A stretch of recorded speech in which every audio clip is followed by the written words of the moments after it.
Hi, this is Chris from the Stephanie Miller Show. Please enjoy this exclusive clip from Political Voices Network. It's an Erasmus week, so you must be happy. I'm looking forward to the mugshot. I can't wait for the mugshot. It's the little things. Yeah, it is. I know we can say that's, petty and vindictive, but it's not. It's just that no one is, we just want one moment of no one's above the law. Every other, there's no one else that would even be out on bail in this many jurisdictions like this, right?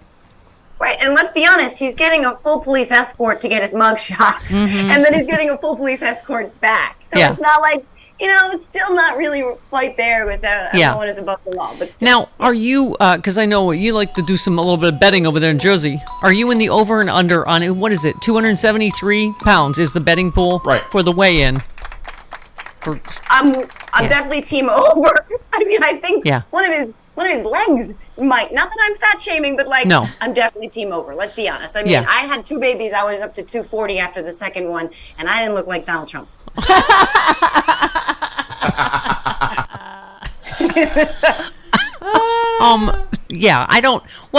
What is it? You said 275. I say 275. Chris has done weigh-ins for weightlift, bodybuilding contests. So I say $3 bills. I feel like if you've seen him in the golf clothes, he's, doing some stress eating. He's been stress eating at Hitler Burger. Yes. Yeah. What? Yeah. No, I think he's 302. Okay. All right. That's all right. Okay. Well, and it's still under Taft. We're still looking for the over-under on Howard Taft, who was, I don't know. All right. Okay. You tweeted in the carefully curated, created chaos, one party seeks to seize control of a frenzied, mindless, distracted mob who doesn't care about what's real and what is not. They don't care about platform or policy. They want revenge. That really, it's what he's running on, right? I'm your vengeance. Didn't he say that? I'm your retribution. Yeah. That is 100% what he's running on. And the whole machine is stoking this very idea that these people need to revenge something they don't even know. They don't need to know. It's related to their stoves or their M&Ms. They don't know. But they're mad. They're really mad. And he's going to be their revenge for whatever it is that they're mad about that they don't know. Yeah. Yeah, it's by the way, wait, did you can you give me I just can't hear it enough. Bill Barr, did you hear Bill Barr say this? Yeah, Bill Barr said this. This was Bill Barr, JoJo. This is 10 or 11. This would be 11.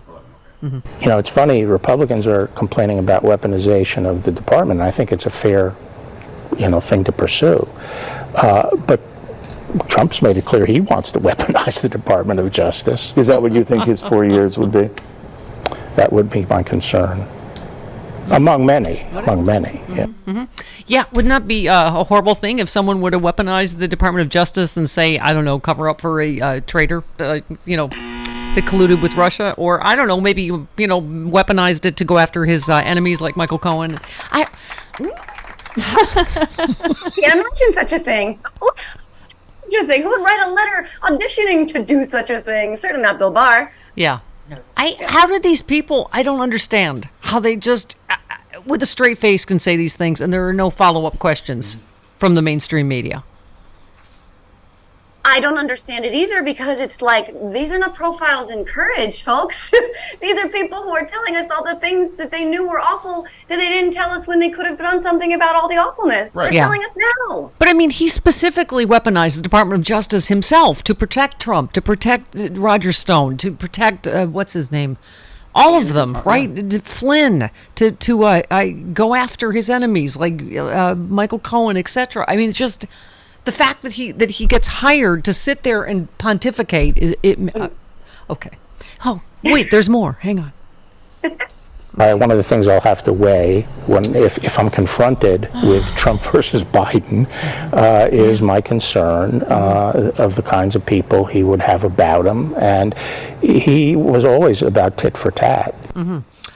I see. So it still would be a choice for him, though. So he still might vote for Trump because, I mean, does anyone, if anyone knows what a crook Donald Trump is, it's Bill Barr, right?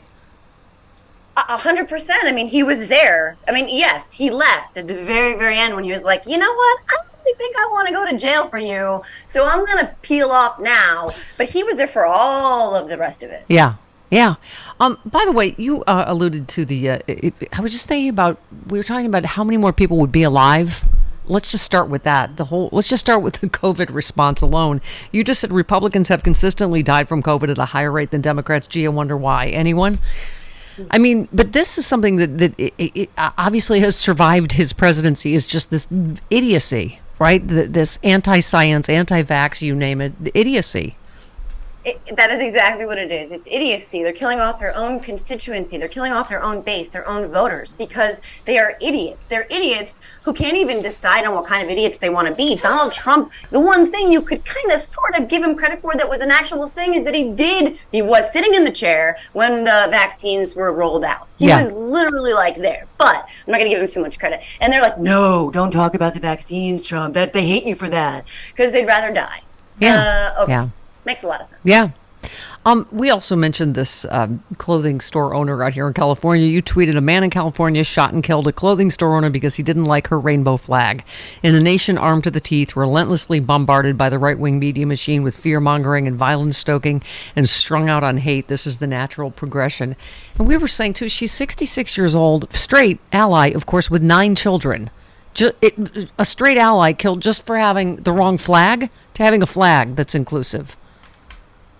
I mean, it's both unbelievably disgusting and horrific and not at all surprising at the same time, because that's what the machine is building. That's what they want. Again, going back to that, we don't even know what we're mad about, but I see that flag, you keep shoving it down my throat and I just want to do something. And this is what you get. 9 kids, married, 38, 28 years? Yeah. Like that, for a flag? Yeah. It makes me feel, because we already, even though you're new, we love you like family already. So that's why we were forced to hurt you with Crazy TikTok Lady. This would be our crazy Trump supporter of the morning. Good morning, TikTok. It's been a while since I've been on here, but I am royally pissed, and I don't give a what TikTok says about my language. I am sick and tired of this government doing what they're doing. Now they want to raise our water and our sewage again. Second time. I'm fed up. Okay, so here's the part: is she would like to, what is it now, Jody? Have someone hack the weapon that started the fires on in Maui to incinerate the White House because Joe Biden raised her sewer bill. Yeah. So hold on, and you can. I need some hackers. Okay. We need some hackers to hack into that weapon that they burned in Hawaii. Come on, hackers, where you at? Y'all can get into this weapon and point it straight at that White House. Incinerate these motherfuckers. She sounds like she smokes Luckies. It really does. I smell meth on that a little bit. However, Did you see what she looked like? I can smell her. Yes. so, but this is, Joe, is the difference. From where I grew up with my dad and Goldwater, and the crazy people are in Congress. It's not just some crazy fringe person. That's a version of Marjorie Taylor Greene's Jewish space lasers started the fires in California. I mean, there's no difference between the lunatic fringe and mainstream Republicans now, is there? Not anymore. No, definitely not. I mean, there was maybe for a minute there, but now they've ceded all the ground to the crazies. I mean, I have a character that I do that is Southern, and she parodies that kind of stuff. Yeah. And I don't even think I could have manufactured that. I was just going to say, crazy. who your character is, because I love it. Becky Sue. Yeah, Becky Sue. Yes, I love Becky Yeah, Sue. that's Yeah, I love Thank your you. Becky Sue. But I was going to say that's like Becky Sue with a little more meth and a little more anger.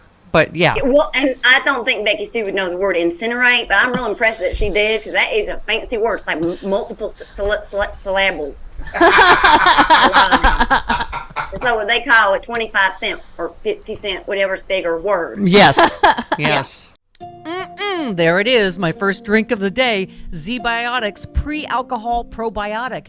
Many of you know my story. I stopped drinking wine for 3 years during COVID, during the lockdown as part of a health reset. Now I drink wine in moderation, but this is an amazing new product. I've always believed in probiotics. And Z-Biotics, check this out. You drink just one of these. It's the world's first genetically engineered probiotic. It was invented by PhD scientists to tackle rough mornings after drinking. I am I'm using this and I feel great in the morning. I don't have to worry if I have an extra glass of wine, I still feel great in the morning. Here's how it works. When you drink, alcohol gets converted into a toxic byproduct in the gut.